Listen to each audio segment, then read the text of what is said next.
Arqueoastronomia na Grande Florianópolis. Um museu a céu aberto.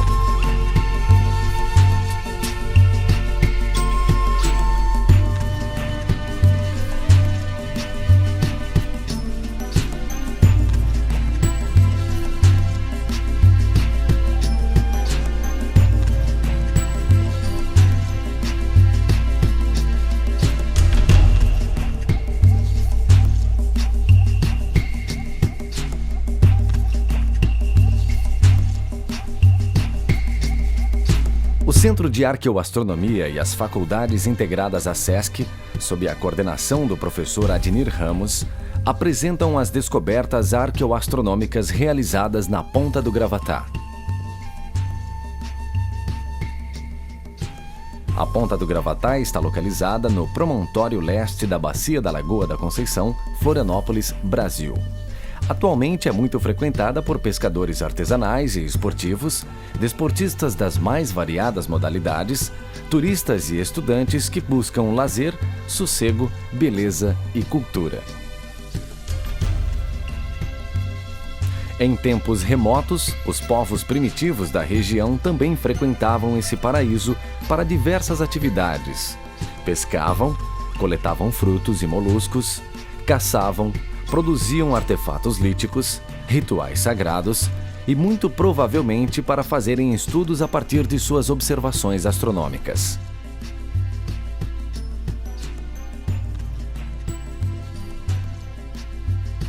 Em vários lugares da Terra, existem pedras sobrepostas a outras, denominadas pela comunidade científica como monumentos megalíticos.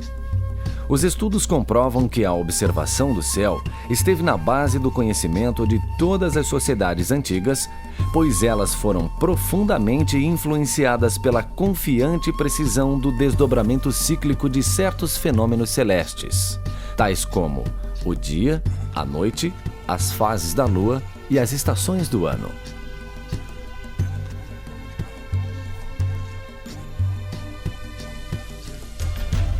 Em 1988, o pesquisador Adnir Ramos, ao estudar as sinalizações rupestres do litoral catarinense, notou que, além dos desenhos estranhos, haviam também no topo do morro da Barra da Lagoa algumas pedras graníticas imensas que pareciam ter sido colocadas lá. Para custear sua faculdade, Ramos saía para pescar no mar ou na Lagoa da Conceição desde as 4 horas da manhã e assim acompanhava o nascer do sol.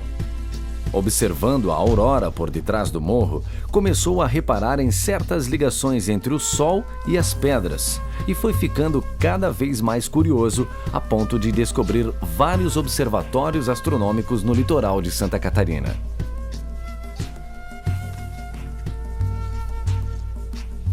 Após estudos bibliográficos, constatou-se que em Santa Catarina, onde estamos desenvolvendo tais estudos, o escritor e geólogo Major José Vieira da Rosa, em 1918, escreveu: "Não podemos furtar-nos a mais uma observação.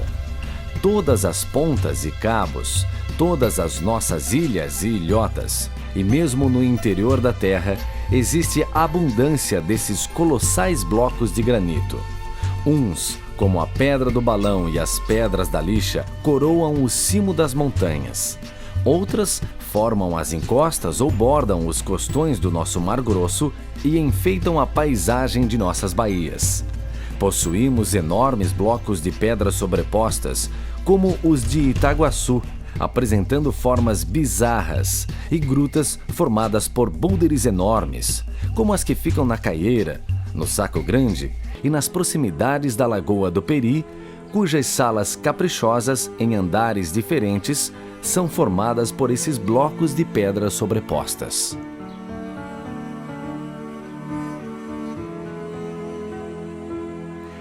Nesta fase dos trabalhos de pesquisa e documentação, estamos tabulando e documentando os dados das observações feitas em campo e comparando com as 1.600 rotas traçadas a partir dos 40 megalitos previamente definidos no maciço leste da Bacia da Lagoa da Conceição.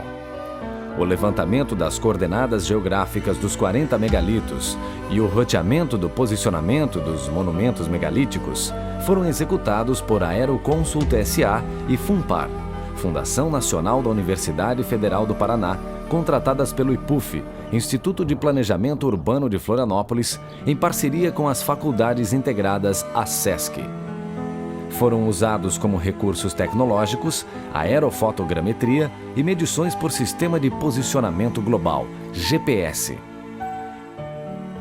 Essas duas etapas da pesquisa comprovam a existência de observatórios astronômicos primitivos na região, que compreende as localidades da Barra da Lagoa, Fortaleza da Barra e Ponta do Gravatá. Contudo, foi analisado somente o movimento aparente do Sol nas mudanças de estações, faltando ainda analisar o movimento aparente da Lua, dos planetas e das estrelas fixas.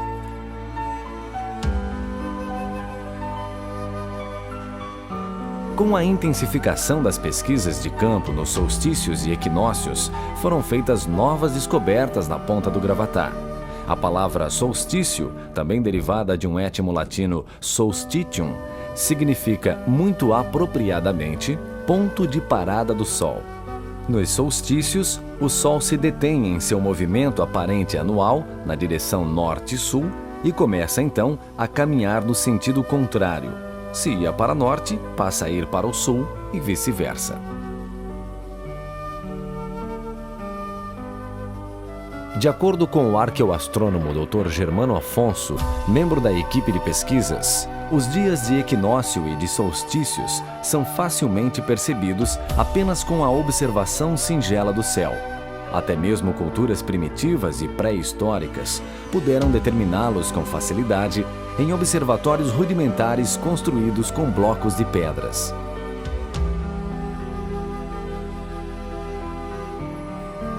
Ao documentarmos o movimento aparente do Sol no Observatório Astronômico da Ponta do Gravatá, durante o solstício de verão, verificamos algumas curiosidades quanto à maneira de como os homens primitivos marcavam essa passagem.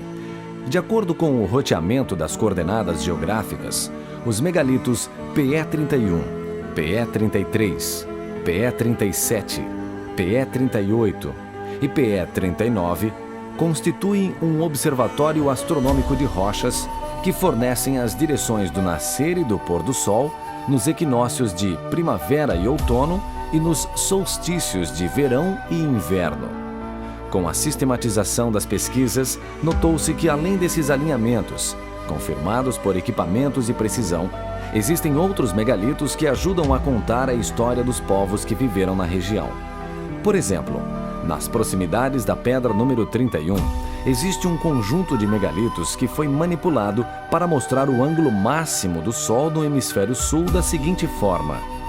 Ao lado norte da pedra 31, há duas pedras que chamam a atenção.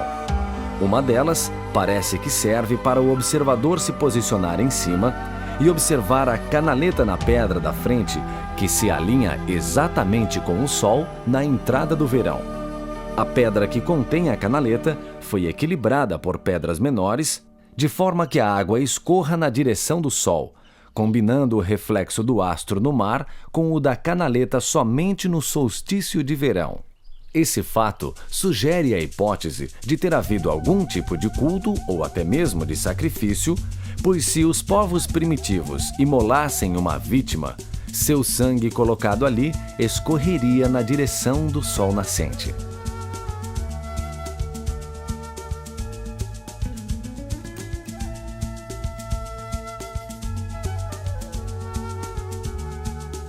Na direção leste da canaleta encontramos o megalito número 33, que está alinhado com o megalito número 31.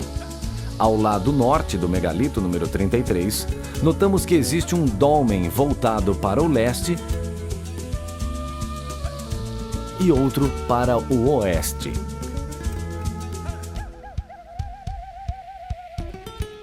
Estes dolmens nos remetem para o ritual dos povos primitivos no hemisfério norte, pois, de acordo com o pesquisador Ronaldo Mourão e o líder religioso Howard Hunter, No momento das orações, os antigos arianos voltavam-se para o leste em direção ao sol para adorar Mitra, o deus da luz celeste dos céus brilhantes. Durante os primeiros ritos, o sacerdote começava sua ação voltado para o oeste, com o objetivo de recusar o demônio, que dominava o poente, lado mais próximo à noite.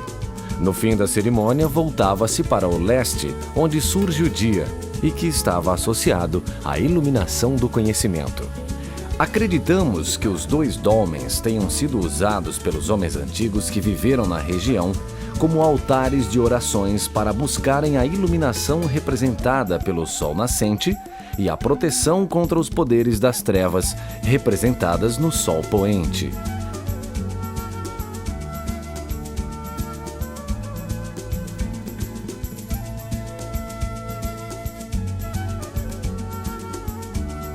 Ao lado sul dos megalitos número 33, existe um conjunto de pedras que completa este observatório. Uma dessas pedras é o megalito número 34, já mencionado pelo professor Germano em suas apresentações, como tipo característico de monolito encontrado em várias partes do mundo e principalmente no Brasil. Observando também esse monolito, percebemos que ele serve para marcar o levante do sol na linha do horizonte, no solstício de verão, da seguinte maneira. Atrás da plataforma onde está colocado o monolito, existe outra plataforma de onde o observador pode se posicionar para ver o sol nascendo. É interessante notar que existe um local específico para o observador ficar e a altura visada é de aproximadamente 1,70 m, sendo que o observador não pode deslocar-se para o sul e nem para o norte, pois, para o sul, ele cai num precipício e para o norte, sai do ângulo desejado. Porém, as observações neste observatório não se limitam ao nascer do sol. Notamos ainda que os antigos observadores marcaram o sol no zênite e, no ocaso do solstício de verão, no referido observatório. Em cima da plataforma, atrás do monolito número 34, existe um grande bloco com algumas rachaduras que foram aproveitadas para dar continuidade ao movimento aparente do Sol. Nessa rachadura, é possível passar uma pessoa de lado, e ela está orientada na direção norte-sul. A curiosidade está nas duas pequenas pedras que foram colocadas em cima de uma das fendas. Observando a passagem do Sol no meio-dia solar, durante o solstício de verão, verificamos que o Sol passa por um orifício entre as duas pedras, exatamente quando ele está no zênite do Trópico de Capricórnio. O observador precisa entrar nesta fenda e ir até ao meio dela para ver o Sol passando pelo orifício ou ver a luz do Sol iluminar o centro da fenda. Notamos ainda que alguns minutos após a passagem do Sol no zênite, uma linda máscara é projetada no chão da fenda em uma combinação de luz e sombra. As observações, porém, não param por aí. Do mesmo ponto onde o Sol ilumina ao meio-dia, existe outra fenda na direção sudoeste e desse mesmo ponto observa-se o Sol no ocaso por um orifício acima do altar que está atrás da fenda. Além do altar, observa-se que uma pedra próxima a ele foi deslocada na extremidade de baixo. A pedra deslocada serve de mira para ver o pôr do sol no solstício de verão e produzir efeitos de luz dentro das fendas com o Morro da Joaquina ao fundo.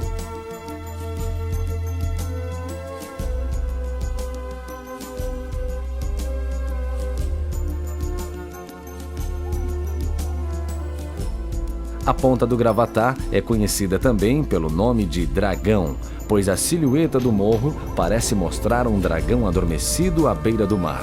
Na cabeça do suposto animal está o observatório astronômico.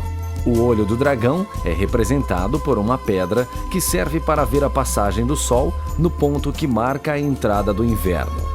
Nessa pedra, posicionada estrategicamente, observa-se por um orifício o Sol no limite máximo do hemisfério norte durante o solstício de inverno. Outro detalhe na pedra é a cama existente dentro dela. Deitado nesta cama, o observador integra-se ao olho do dragão semiaberto e deleita-se ao ver somente as constelações que estão no lado norte do Trópico de Capricórnio. Este fenômeno possibilita determinar o início do inverno através do movimento aparente dos astros. Outra curiosidade é o comprimento da cama, que mede cerca de 1,70 m. Parece que ela foi feita para o homem do Sambaqui, que tinha uma estatura entre 1,60 m e 1,70 m.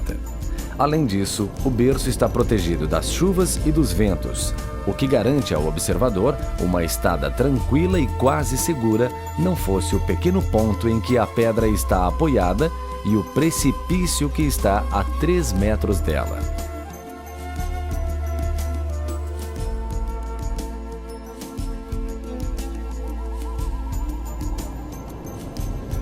Os equinócios são notáveis, pois quase sempre as noites e os dias têm durações diferentes.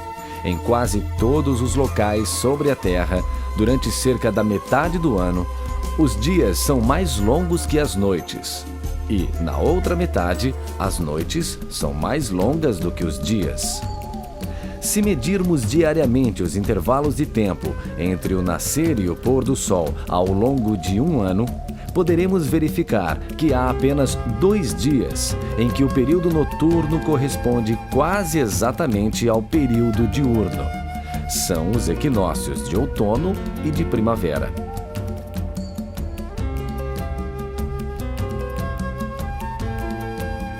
Esse evento não passou despercebido no sítio arqueoastronômico da Ponta do Gravatá.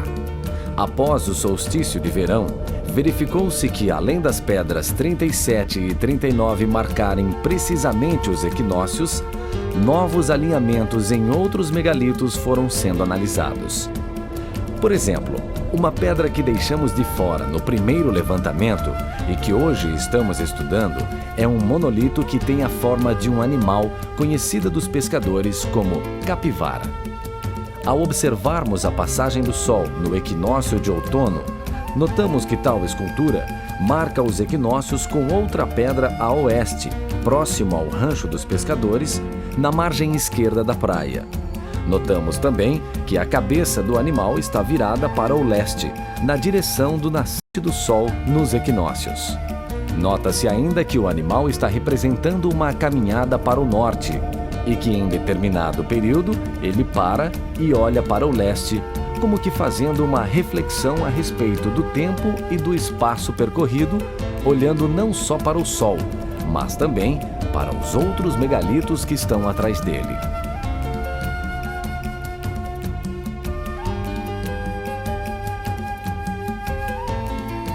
O próximo passo será analisar os movimentos aparentes de outros astros nesse sítio, lutar pela preservação e buscar melhorias nas trilhas de acesso ao sítio para garantir um turismo cultural com qualidade.